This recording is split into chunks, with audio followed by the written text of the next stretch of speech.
right? Yeah, I'm just going to record. Sometimes I record for those who may want to listen later.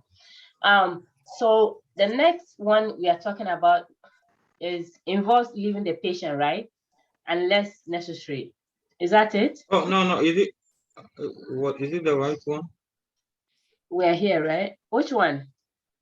Involves bringing up potentially controversial material. What is Yes. that? Oh, yes. Yeah. Involves bringing up controversially potential controversial materials. Yes. Some questions will push you to the corner and they just bring in plenty information. Like you will find that in airway management, patients that the exam is going to present with you with airway management. They bring a lot of controversial situations. They bring a lot of acute problems together, and they want you to be able to sort them out. So even in that situation that the patient, all 4 patients they have given you are having acute problems, there will be a word, 1 or 2 directive that you will see in one of the choices that will tell you that this one just happened. This one is what I need to assess. Like I told you, you don't go back to assess yesterday. A chest pain that have lasted for 3 days is a potential problem. But a chest pain that started 1 hour and the patient rates it as 10/10 is a more serious problem than the one who has been able to sustain the pain for days. So you want to be more careful with that. Patients that present with you with COVID-like symptoms, difficulty breathing due to COVID, those people will last longer than patients that come in with asthmatic attack. Those people would stay longer than patients that come in with history of intubation, and then now they complain of shortness of breath. So even if the 2 of them are COVID patients and they are both having shortness of breath, the one that has a background history of intubation, I would mind to take care of that one. So even though these are all respiratory symptoms, there will be 1 or 2 words that will let you know who to pick. And you have to be very careful. They bring in controversial patients and you'll be stranded. Even family members, they can just put all family members together in a question. The answer choices will all talk about 4 family members. So 4 family members presenting with a situation. Assume that the family members were part of the treatment team, that once you're providing the care to the patient, it goes to them or they make decisions for the patient. Don't ignore those answers. So you're going to look at the 4 family members and what they are presenting to. Then you're going to ask yourself, so if these 4 were patients that they all need things, one need follow-up teaching, one need HIV medication teaching, one has a family member who is not able to walk, another has a family member who is aggressive and being a threat in the house.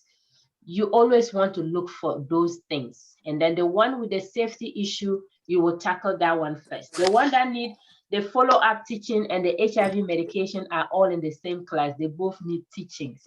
And their teachings are going to be a long-term teaching. It's not one day, because they're going to take those medications for a while. Or you're going to teach that one to start doing something and keep it for a while. So you're going to look for patients that are more acute in this situation. So the family member giving you a report over the phone that my daddy just started hitting everything in the house, or my daddy is pacing around, or my daddy, since this morning, I noticed he's been standing at one position under the sun and he's watching steady. He's not moving. That's somebody that something is going on. And when they give you elderly clients as well, you want to be mindful. Most elderly clients, things that make them suddenly get confused, sudden confusion without history of dementia and all those things. You want, even if they have history of dementia and all those things, you want to follow up on UTI results. They will always have a urinary tract infection. They get a sudden moment of confusion and delirium. They are just all over the house. You want to monitor for that symptom. The next one is requires you to speculate, read extra information to the question that is not talked about. in the question or does not relate to the question. That's what I is basically like the same thing I keep repeating. Some questions, they add some information that is not even related. So you just want to be able to understand. When you start reading a question, the first thing you want to notice is, like I gave Freddie before, the first thing you want to notice, let's say, let me see if I have a question here. The nurse manager is evaluating the effectiveness of a disaster drill where nurses were sent from their usual assignment to the emergency department. You see this long question? Right now, one thing you want to notice is there was a disaster drill. Nurses were sent to the emergency department. That means the nurses that went there were probably not, I don't care about the nurse manager right now because I haven't even finished the question. But one thing I noticed was a disaster drill. I'm going to start thinking. So in disaster drill, what will I need to look out for? But they said a nurse manager is evaluating effectiveness. So that means the nurse manager is probably trying to see how the nurses are going to perform or how it is going to be like in a disaster drill. But I also know more that disaster drill, this is how the management is going to go. Even if you don't know into details about disaster drill, let's go further. When you finish reading the question, you realize that it's all about nursing care, because if the patients have been brought to a particular place, then you now consider that place as a care facility or a care area.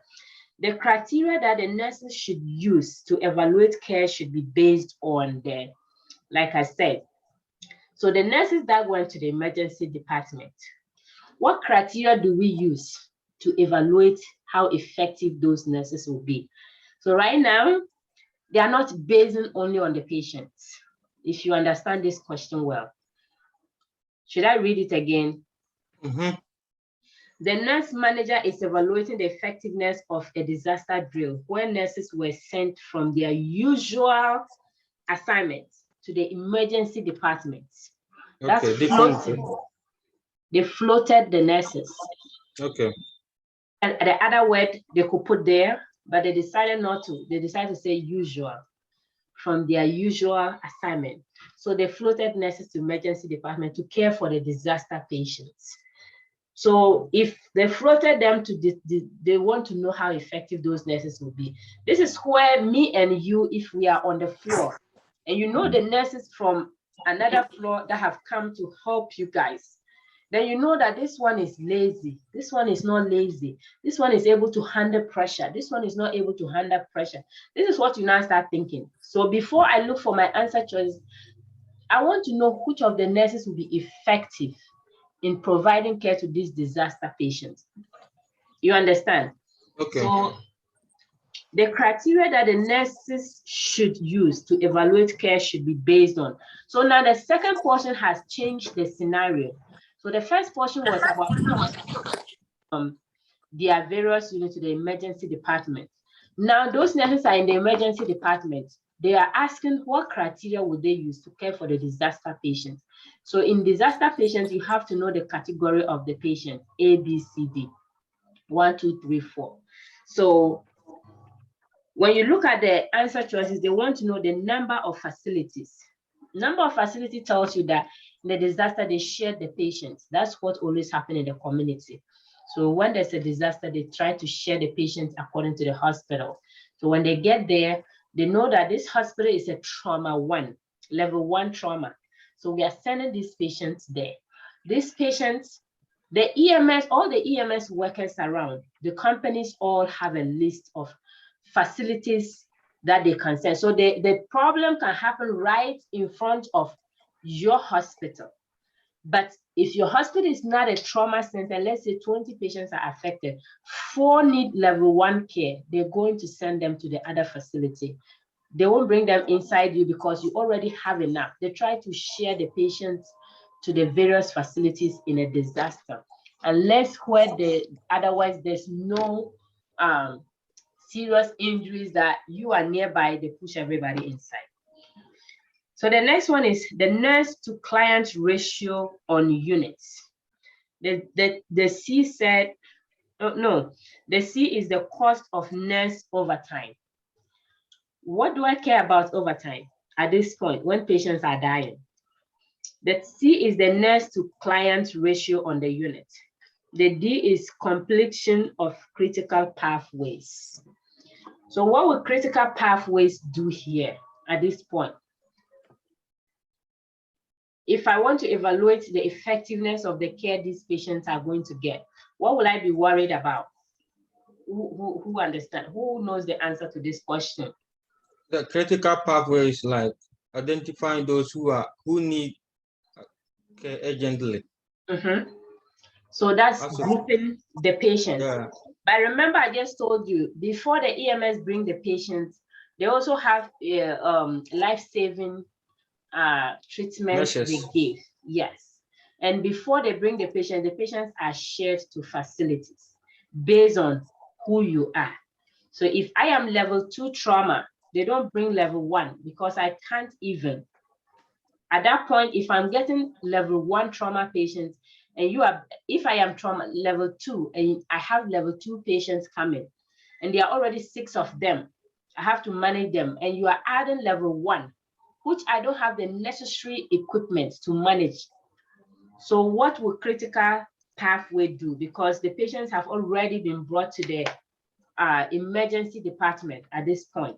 So beginning to group the patients at this point, will that save lives? Because it will save lives, right? Yes. Yes, it's important because it's a disaster patient. But remember here, they are focusing on what the nurses will be able to do. These are nurses from other units. So the moment you walk down, it's not you who is going to come and start doing the critical pathway. So that is not the correct answer, actually. I'm just emphasizing on it because that seems to be right. So it helps give the big picture. It gives you the big picture, but remember, these are floated nurses. Oh, okay. They are floated nurses. They are not on the units. There are nurses on the unit already. So they are coming from somewhere to come and help. They are putting a helping hand. So all the groupings and the classification of the disaster patients would have been done. So they are being floated. They are not those coming to do it. The nurse manager from another unit decided, I will issue you people, these nurses, to come and help because the pressure is too much for you. So now you want to be concerned about the nurse-patient ratio because they are not emergency nurses. Okay. You're concerned about the number of patients each of my innocent medical surgical nurses can handle as emergency patients. Because at this point, this is safety. And also the acuity level of the patients. Yes. So you don't expect a med-surg patient to be able to handle a better acute, a more critically ill patient than you don't expect them to handle more than 2 or 3 critically ill patients because they will not be able to provide the emergency care. Okay. So there are nurses already in the emergency. You just issued your nurses. Now the concern for safety at this point, they are not so concerned about the critical pathways because it's a floated assignment. If they had mentioned that the patient were brought to the emergency department and the manager, if they like, yes, and the manager in the emergency department, they just talking about only the emergency department staff and their manager, what should they be concerned about? They will first go with the critical pathway. That will be their initial action. But for nurses who are floating, it will not be their number one worry. Do you get it? Yes. So this is what you have to also understand. Floating patient, floating staff. And so it means those who are floated, they should take care of the stable patients. Yes. Okay. You want to give them the non-critical ones. Okay. Because they don't know the units. They are not, they didn't state, they said various units. They didn't say what units they are coming from. And you are not worried in giving them stable patients. So even when the need arises, the emergency nurses can decide that, okay, we already had these patients before, they are stable. You people be assigned to them. This is the nurse-patient ratio.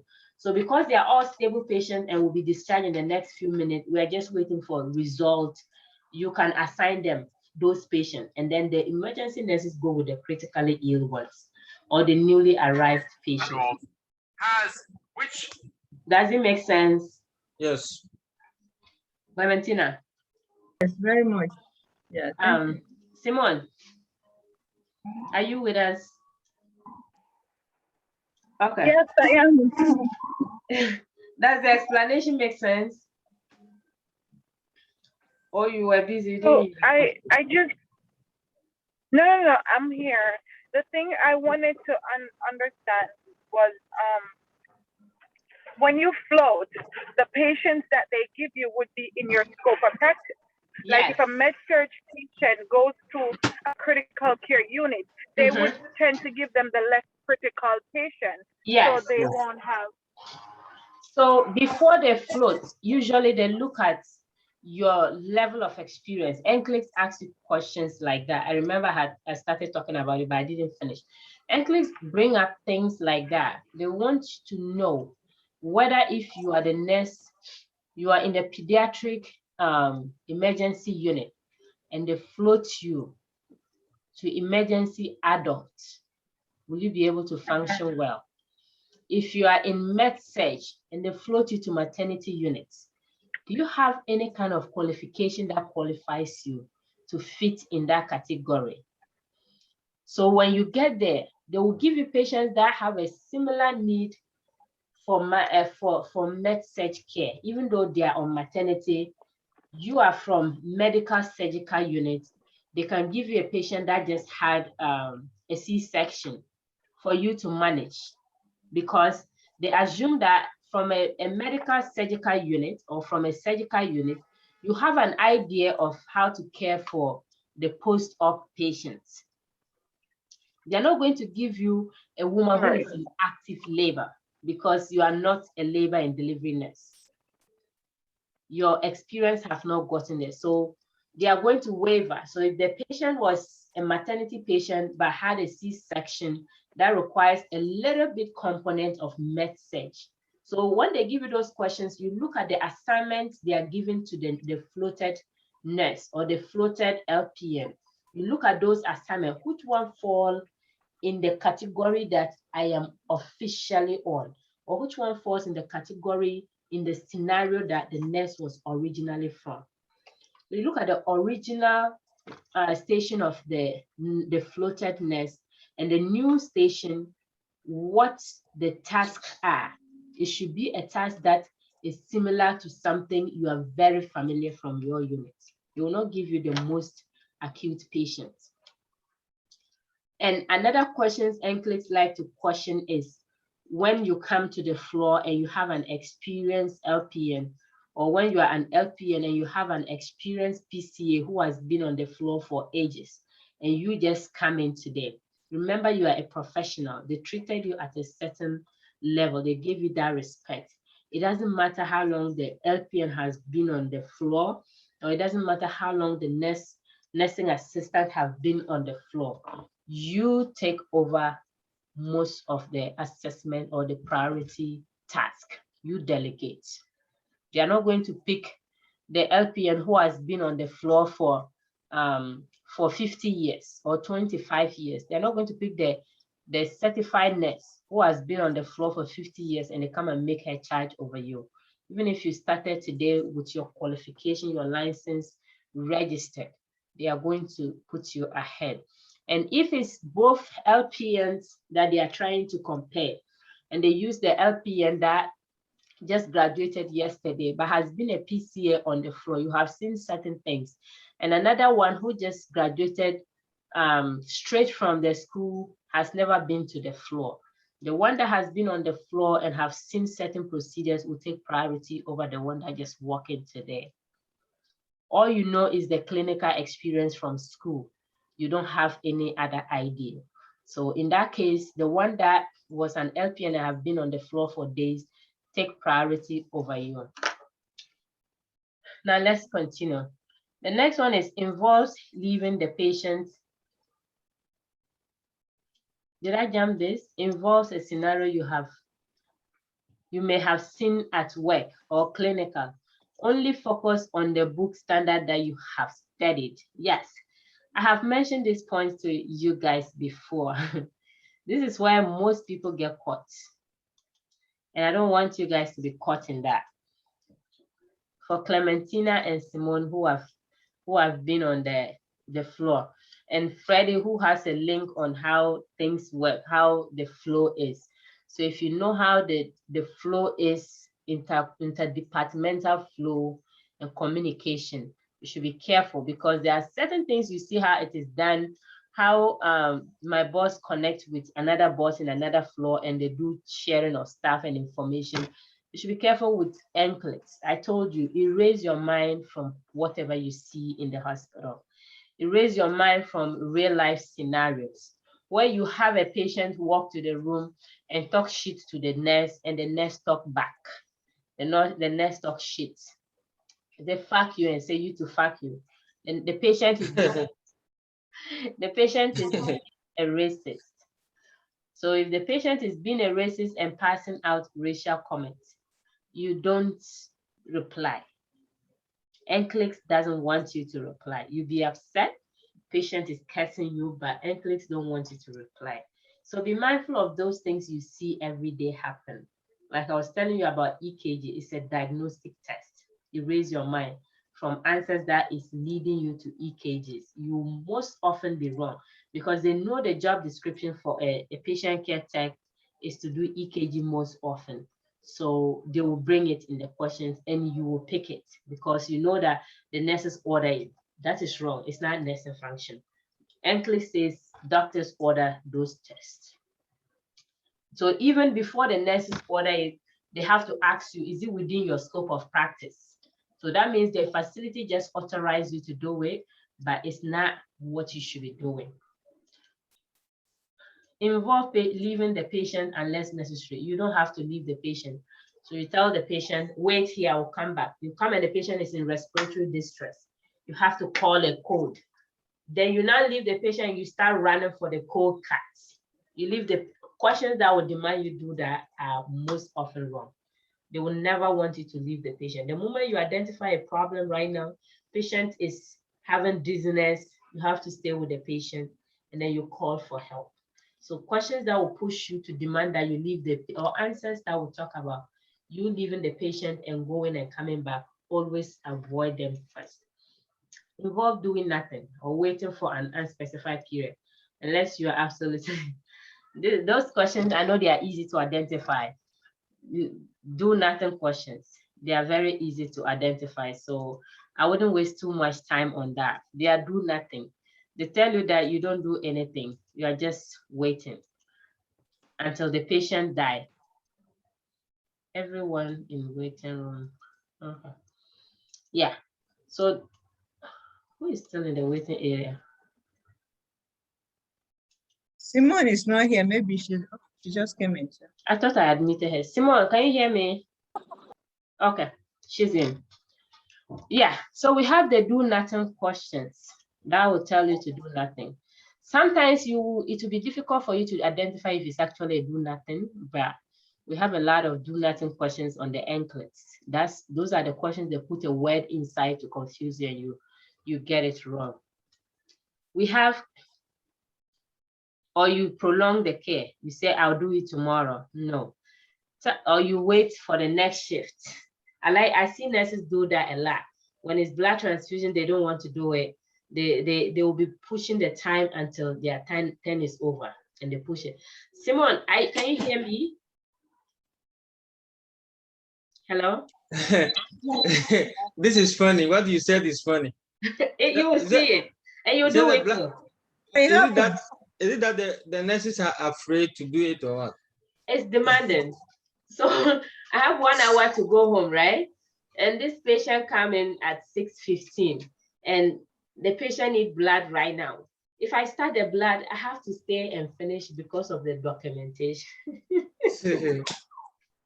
So as for some nurses, they are scared of it.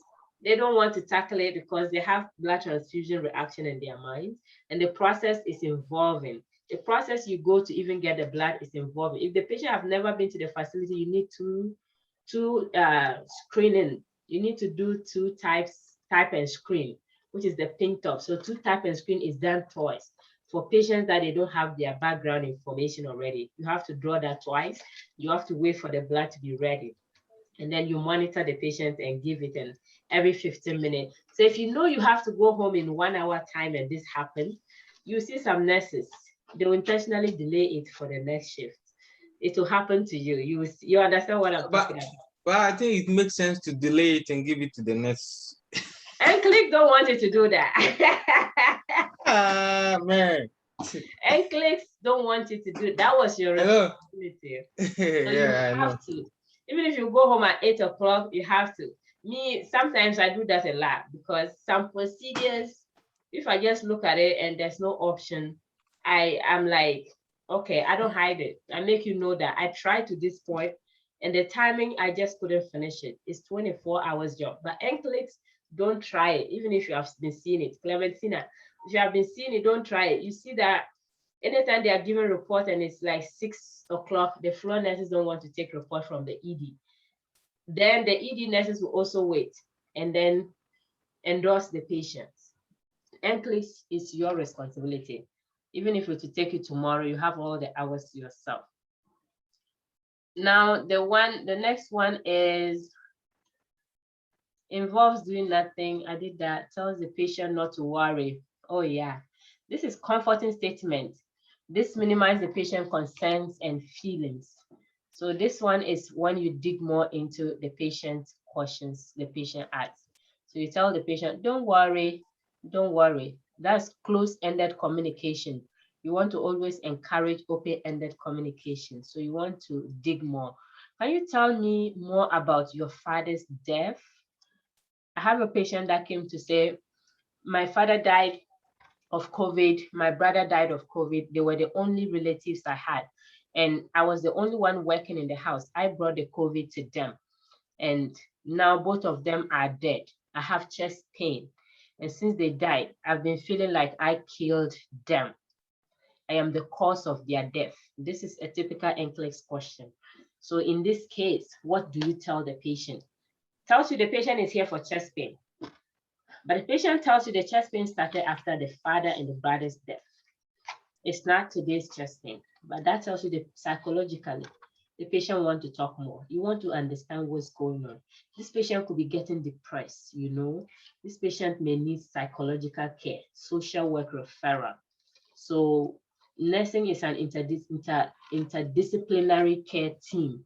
Multidisciplinary or interdisciplinary is the same thing. Questions will come on those things. They want to know if you are able to collaborate. So it is the role of the nurse at this point. The patient is talking about this. The patient is here for chest pain. They did the EKG. You are giving medication. The patient is giving you a conversation, talking about the father dying. Then you just want to ask further to let the patient explain why they think. But the patient have also told you that he sent the COVID to the house and he got better. Then you want to ask, do you want to speak to the social worker? You want to follow up on those things. So you want to give the patient open-ended questions to have them talk more of their situation. Give them the opportunity. It's not your turn to talk, just like me, I'm talking right now. So when you get to the patient, you have to give the patient the opportunity, be the listener, be an active listener, and let them be the talkative. Then you ask question once in a while to follow up on things they say that demand further assessment. But don't tell them, don't worry, you are not the one who killed your father. You have just made the patient swallow all what he had in the mind. You didn't address the problem. If the patient was going to tell you, I've been depressed, I have suicidal ideations, those things will be cut off because you said, don't worry. So there's nothing to talk about if you don't have to tell me anything than to say I shouldn't worry about my problem. Goes against a general rule. So some questions will just tell you it goes against the policy. It goes against the policy of NCLEX. Like I just told you, it doesn't happen in the NCLEX world to wait and endorse the order. So even if you have 20 minutes, the general rule for NCLEX says you have to do it. So if you are answering the questions, know the rule for NCLEX. You are the only one assigned to this patient. Delegating responsibilities will tell you to delegate a responsibility. So questions that want you to delegate, they will ask you. The nurses have just been floated to the floor. Which of these nurses will you delegate? And whenever you delegate an assignment, you follow back for feedback. You give them specific of what you want them to do. So I tell you, I want you to go and do urine test on the patient. And after doing the urine test, I want you to change the diaper. And when you change the diaper, measure the urine and bring it to me. Please get it done in the next 10 minutes. You are going specific with the instruction. So delegation is specific on the NCLEX. You are not going to say, oh, anytime you get it, just let me know. That's what we see on the floor. I told you to erase that off your mind. You have never seen it. It's your first time. You are the only nurse on this floor. You're the only nurse with this computer, and the patient is inside the computer you are talking to. That is it. The other patients you have are the 3 patients part of the question that they are giving you. So you assume that each answer choice talk about 1 patient. So they will give, the most they will NCLEX will give you 4 patients to deal with their problems. It's only you and you. Unreasonable or under normal circumstances should not be done. There are some things naturally shouldn't just be done. It doesn't just make sense. You just look at the patient's scenario. They give you a scenario that reasonably, it just doesn't make sense. So if you just cannot make any sense from those questions, then you don't have any reason. You just shouldn't answer, or you just have to let it go. But NCLEX will not let you jump. You have to pick up and answer. So there are some questions that will just definitely present to you and tell you things that you don't even know about. Like the one they will fake the question, and then they come and give you critical answers that demand emergency follow-up. You want to really jump on them, and then you just need to strike out answers based on the other information given in the question. But seriously speaking, some questions on the NCLEX, they just frame them and it doesn't actually make sense to you. But you cannot also jump it. So in those scenarios, you just need to put yourself together, put the body of knowledge you have in mind together, and strike out the answers to pick one. But don't go and come, because remember you are working under time. Make absolute statement involving words like always, never, or must. I have made my mind that questions that the nurse will say, I will always do this. No. I will never do this. No. I must do this. That are instructive, that are very straightforward with a directive. You don't pick those answers. You tell the patient, you must be ready by 4 p.m. Even that, if that is the instruction for the procedure the patient is going, the statement it is framed at, you must be ready at. The must have spoiled the whole answer option. So there are some words you don't pick them. If they say, why not?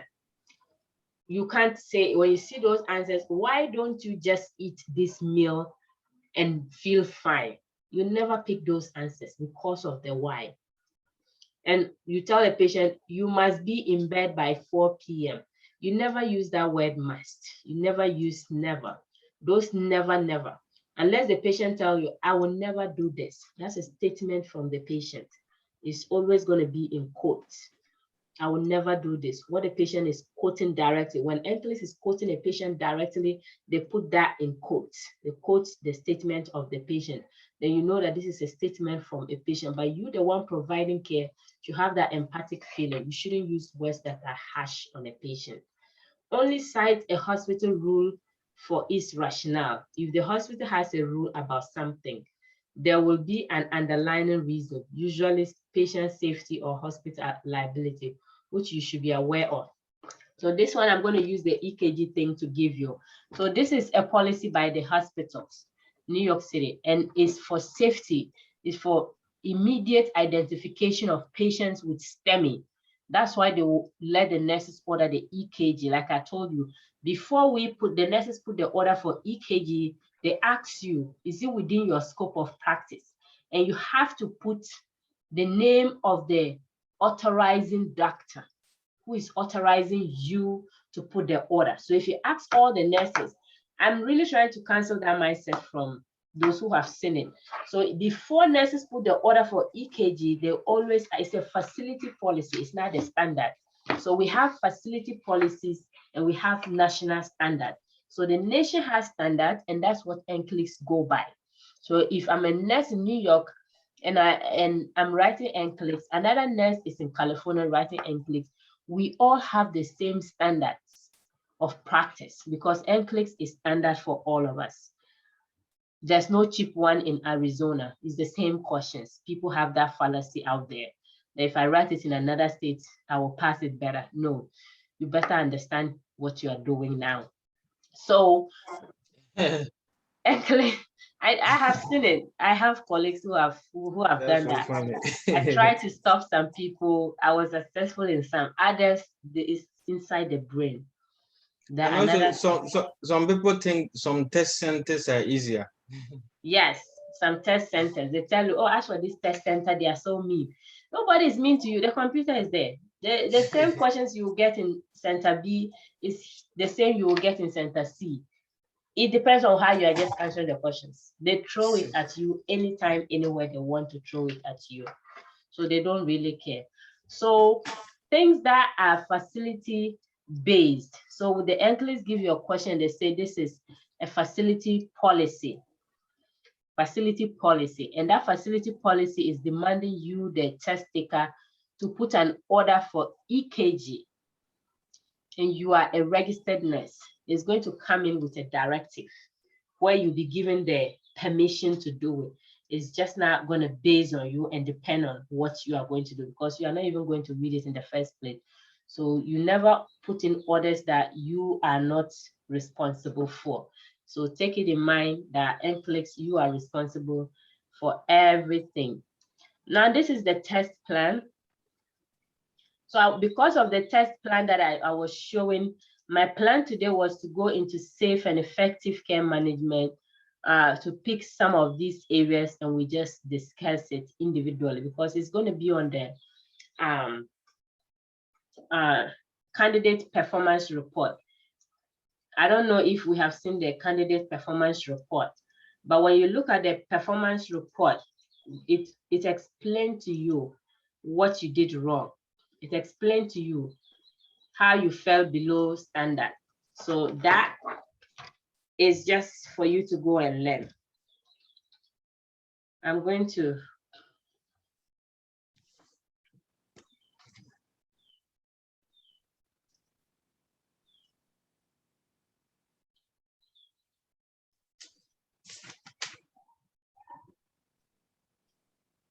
so you can just go over the diagram. Is Simone here?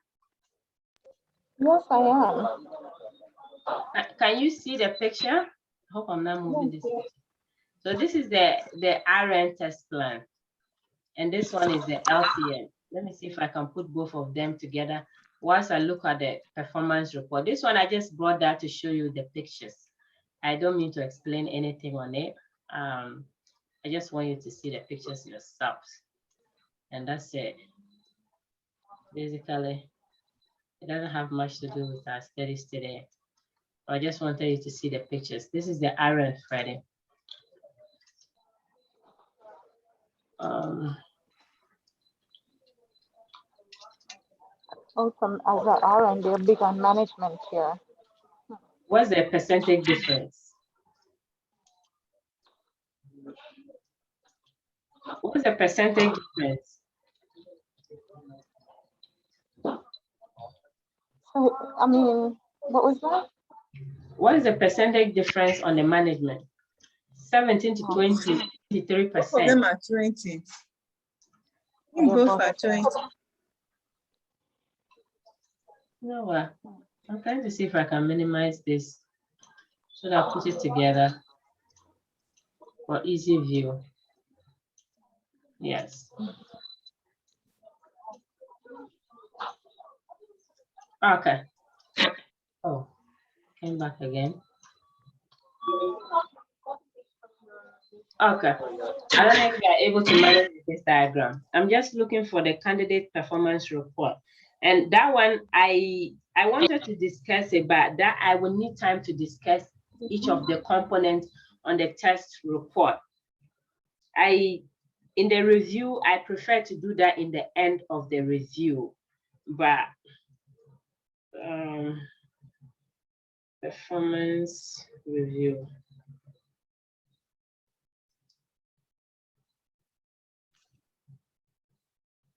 Candidate performance, okay.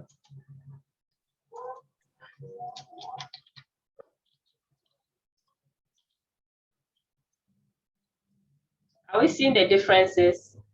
Yes. Simone, Yeah, yeah, does it make sense? yeah. Now that I see them both together, it makes sense. I didn't see the first one first, so then that's why I realized it was like that one was big on management. Yeah. Anytime they present the question to the LPN, they take you as the leader in the team.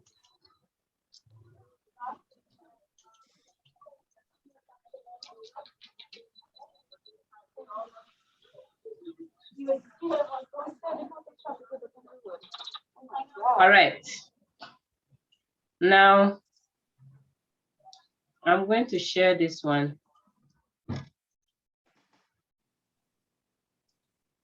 So since we have seen this one, this is how I'm going to share this.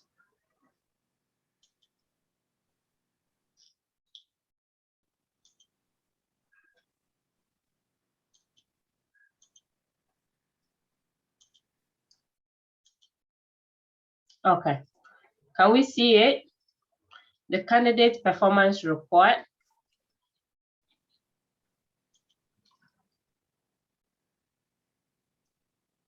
Are we able to see it? Yes. Yeah. Correct. It looked like it was nicer before.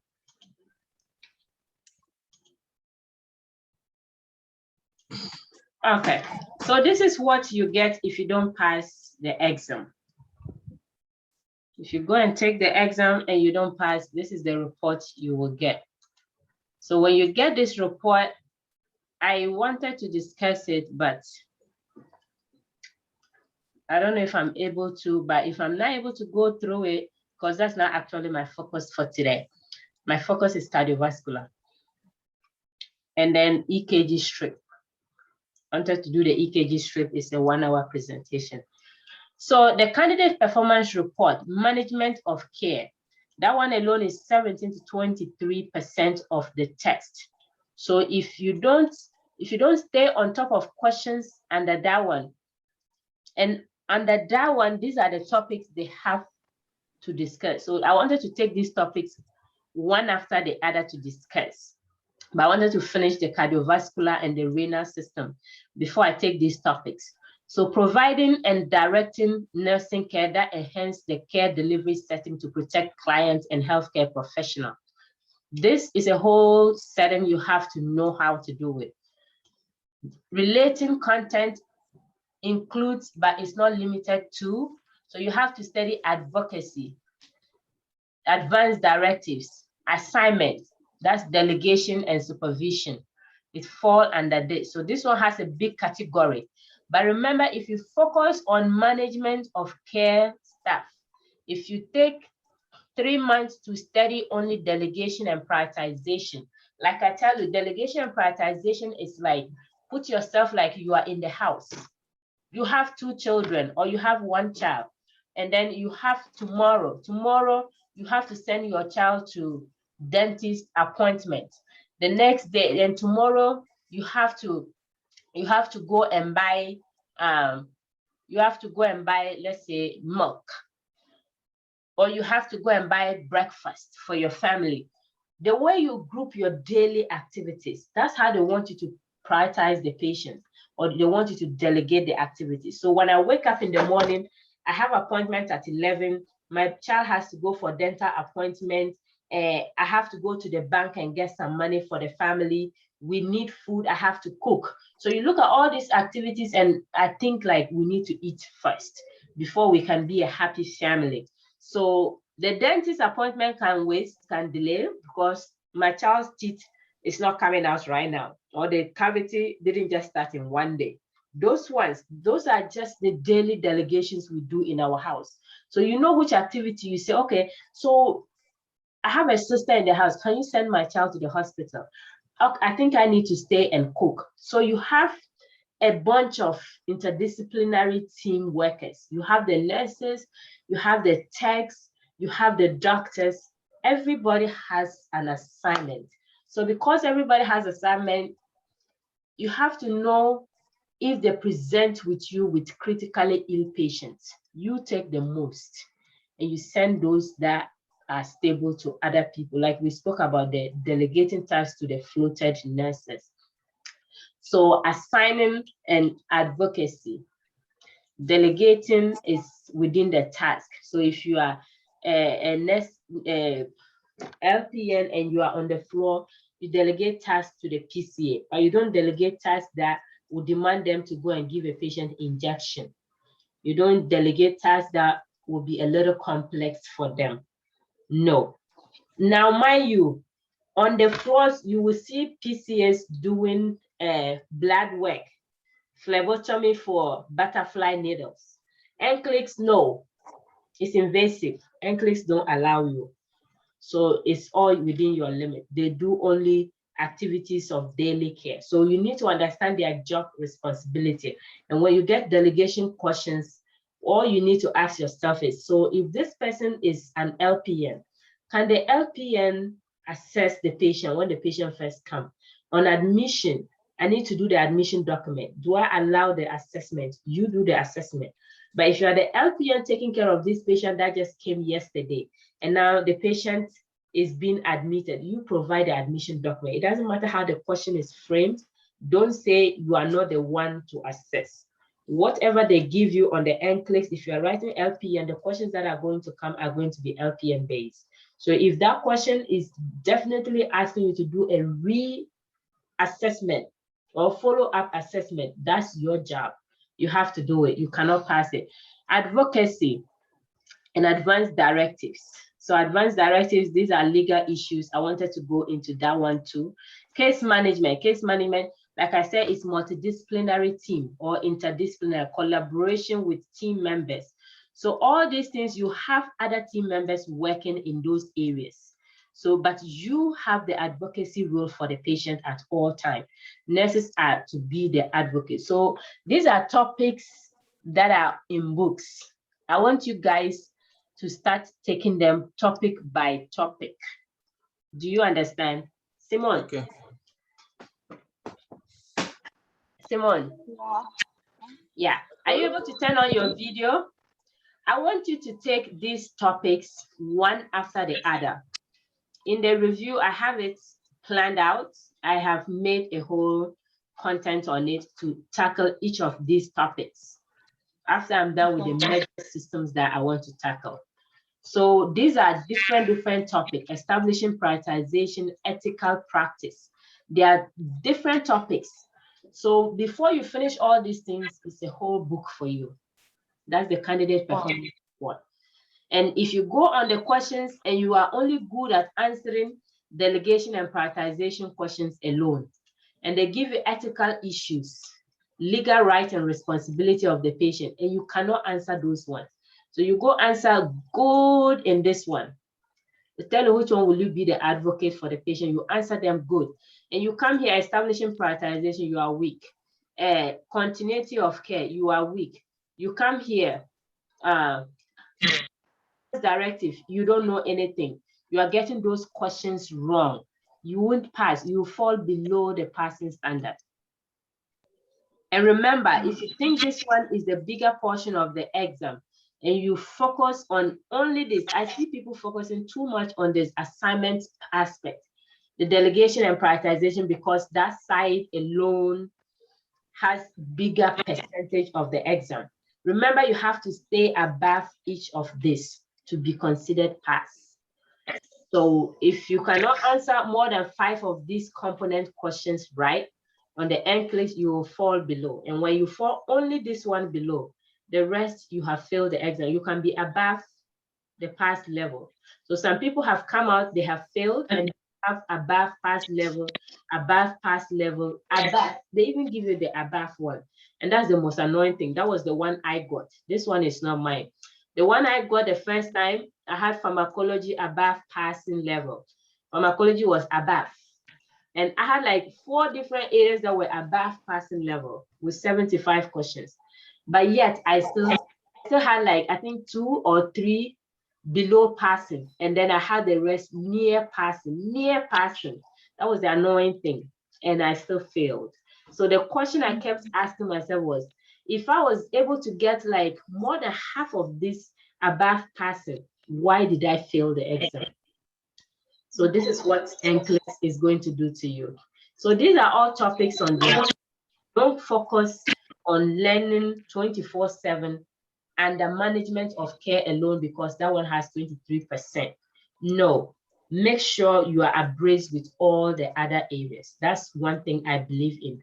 So this ones happen if you are very confident with your content level, then you want to go to the NCLEX practice side, or you want you want to go over this one. That's what I mean. You want to go specific with the NCLEX now. Now I have studied my systems. I can answer questions. So if they bring a patient that is having a heart failure problem and they want me to delegate the assignment, I will know, even if I'm not 100%, but I have much information about what can happen. If they twist my mind, but so far as I understand this will be a delegation, I'll be able to pick the right one. Then you come to safety and infection control. Accident, error, injury prevention, error. So anything you see that will not follow the right order that was given by a doctor is an error, or that doesn't follow the right standard of practice can create an error. You never document in your nurse's note that you put the incident report. Incident report was done. You never mention those things. Injury prevention. So you have patients that are always falling and they present to you today and it's all about fall. Injury prevention, emergency response plan, ergonomic principle, handling hazardous and infectious materials. So this will talk about safety and infection control stuff. When the patient is on isolation, the patient has MRSA, the patient has COVID, and right now COVID, they consider it as droplet, but mind you, in my mind, it's respiratory. But NCLEX don't mention respiratory. That is what my mind tells me, because I've treated it as airborne since I have heard of COVID. Because when I personally look at the model, the way it's going faster, when you look at SARS are all droplets. That's why they cannot separate COVID as airborne. But right now, CDC don't also want to mention it to us because of the demand in airborne precaution. They will need a lot of things to be able to dress up for one airborne patient. So they just limited it. But me, the way it's spreading fast, I treat it as airborne. So when you see people wearing goggles, entering patients' rooms, when you see people wearing hair covers, entering patients' room, and they present with you, the patient is COVID positive, don't pick respiratory, please.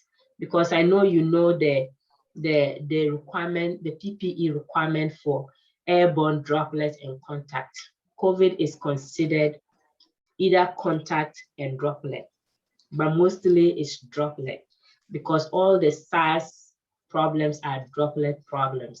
So don't pick respiratory for COVID. So you need to know all those infection practices on this. Health promotion. So just take the books. I don't know if you guys have any books that have these ones well separated or well organized. I haven't finished making up mine. I'm still working on it. Yeah. So try to read them separate like that and understand. So when you are doing health promotion today, make sure you are tackling problems under this one. That's focus reading for the NCLEX. Simone, are you getting me? Yes. Yeah. So if you have taken the NCLEX before, this is how you want to tackle it. You want to be able to make sure that you don't miss any of this in the performance report, because this is what they are going to test you on. You get the opportunity to see this only if you have failed. If you have never failed, you will not see this. So if you have, So you should be above standard in all of them, or yes, if they are giving you not five, even one. not even one. If it's one, you won't pass it. If they are giving you, it's not that they are going to give you all the questions in this. Remember, it starts at 75. So they can decide to give you 5 questions for this. Expect you to get at least 1 or 2 of them correct. And it should be systematic. That's why I wanted to use your exam result to draw a line of how the NCLEX grade you. I wanted to use this one to draw a line of how the NCLEX grading will be done if this was to be in the NCLEX. So you could have gotten this mark, but you can still pass the NCLEX. That's why some people, they get to a certain level and they still pass the NCLEX. So if you got 1, 2, 3, right, and you get 3, 4, 5, you start dropping, but you didn't finish dropping and you start getting it correct again for consistently for 2 or 3, your line jump up and you staying above the, anytime you start getting low, you drop in. But the moment you start getting high, because you didn't drop all the way down, it will still keep you in the above passing level. So you end up passing. But before they pass you, they want to make sure that in all of these areas, you can function proficiently. They don't want you to be able to do everything good, and pharmacology you don't understand, then you'll be a risk to the patient. So the way they are throwing the questions at you, they can start with question 1 from health promotion, and question 2 will go and be under physiologic adaptation. You understand? So you got question 1 correct, you got question 2 correct, you are above the passing line. Question 1 to 5, you got them correct, you have moved higher in the line because you started from the baseline. So question 1 to question 5 were all correct, they keep jumping you up. Now you are above, you get 5, 6, and 7 wrong, it dropped you 1, 2, but it didn't bring you to the baseline yet until you get like from 10 to 20, which is like 10, that will pull you all the way down and cross the minimum line to the bottom. That's where you start. So you know, at that point, you need to be able to get correct continuously to come up over the line. So you can get all of this and pass it if you have gotten them consistently from, they are throwing it from all the other areas and they are going consistently. They are not giving you only these questions for 5 of them straight. They come and give you 3 of these straight. No, they can give you 1 here, they jump here, they come back here, and they're just tossing your mind. Because if they see you are doing good in this area, they know whose questions they are generating for you. So that one is for the LPN. Now, let's see, that one was the RN. This is the LPN one. So the LPN one, coordination of care. You should be a coordinator. You should know how to coordinate. It's 8 to 24%. I think I cut the management of care area as well. So these are the areas you should also read. So if you look at them, they are all the same, like the previous, the one on top. They are all the same. And pretty much that's it. So Simone, I'm going to have you go and study this. Clementina, these are good stuff for you to go and study. These are good stuff. Are you going to post it on the classroom? If you want, I can post this one. Please. But I haven't finished with the information I'm putting up together on that. But if you can get a book, I know there are books with information with that. If you can get a book and then you read all the areas, you only need either the LPN one or the RN one. They all have the same component in them. It's just the percentages that varies slightly, but they all have the same requirement to go and study. So you make sure you take the topic, you finish treating this topic, and then the next day you read about surgical procedures and health alterations, you finish reading that topic and you know what it is, so that you don't miss any of these components in the exam. Does it help? Simone, are you getting it? Yes, I am. Yeah, we are going to take a break. I wanted to go into, hold on.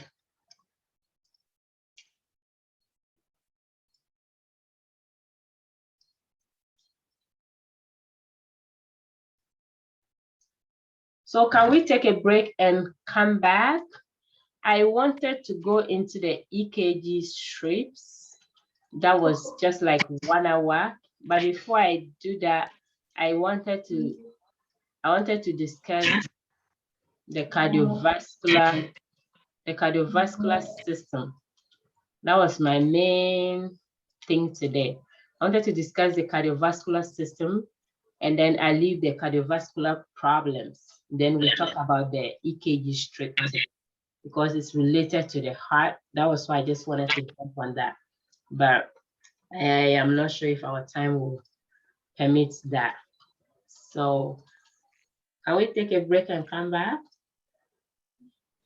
Okay. Yeah, so we'll come back in 15 minutes. That's like, oh boy. Before we come back, our time is even up. Okay, we'll still come back and manage. Okay. So we'll come back like maybe 50, 7:50. Okay. 10 minutes. Yeah. It's a short stretch.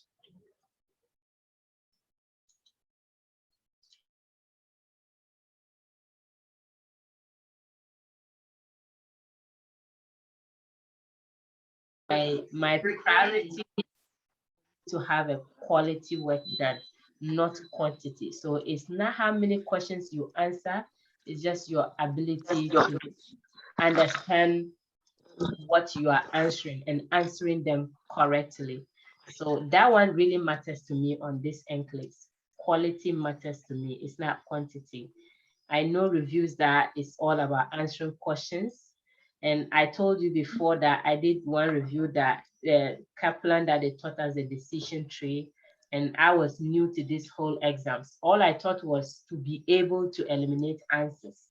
It's not about eliminating answers, it's about understanding why that answer is wrong. And NCLEX, if it was just using a trick to eliminate questions, then that exams wouldn't even work. They are bringing nurses who just know how to maneuver their way out of problems. So that means they'll have patients on the floor and the nurses are just maneuvering their way to pick up patients that are easy to manage. But they are not picking it based on priority or based on the patient need because they don't understand. They have a trick to work through it. So I don't believe in quality. I don't believe in dozens of questions alone. I believe in understanding why this question is wrong and what I should do to be able to figure out the correct one for me. So if you understand the quality aspect of it and you sit on the NCLEX, you understand that NCLEX wants you to do a quality job. They don't want you to answer plenty questions when you don't even have understanding. That's why the computer will shut you off. So quality is really key to me as a person. Okay. Please, I'm trying to do my assignments. If you have a concern, if you're not getting my teaching structure, if you're not understanding what I'm doing, just let me know. We are humans. Sometimes it's not all the lectures that go well with us. So if it doesn't go well with you, just let me know. And I should be able to understand. I know people learn differently. Others learn with graphics. That's why I try to add some graphics to the EKG strips. But personally, I'm not a PowerPoint person. That's why I don't like doing PowerPoint. Because when I do PowerPoint, I like to watch pictures on the PowerPoint. I don't learn anything from a PowerPoint. So I try as much as I can to convert my PowerPoint to Microsoft Word, where it will really be meaningful to me. I try to treat people the way I would treat myself, because if it's me and you teach me in PowerPoint, I'll just be happy with the pictures, background, and all those designs. Then I will end up not understanding it. But if the presentation is not right, if it's not your expectation, just let me know. And it will help me also work on it. It's not what worked for me that will work for you. So don't hesitate. One of the things I struggled with on the last exam are those questions that require you to do calculation. Honestly, I didn't answer any of them. You didn't answer the calculation questions? No. What happened? I didn't know what to do with them, really. Oh, you didn't know how to do the calculation? Yeah. Okay. So take note of those questions. We'll do it together. Okay. I'll send you the calculations. I'll send you the conversion factors and everything. I'm preparing a table on the convected factors, like converting millimeter to deciliter and all those conversions, GTT and all those things to drop rates per minute. I'm still making up a content on it. I will get that ready and then we'll study it. Okay.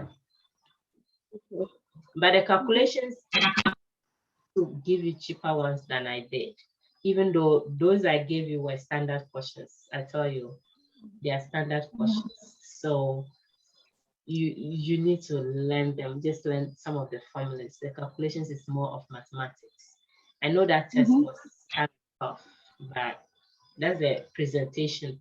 The one with the Roman, mostly when NCLEX give you those questions, they want you to do a drag and drop.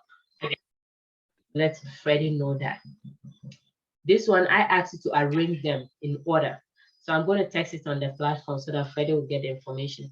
NCLEX will want you to do that as a drag and drop order, not in Roman numbers. My system could not design it as a drag and drop. So I rather requested for arranging it as Roman numbers, but those were standard questions. Okay.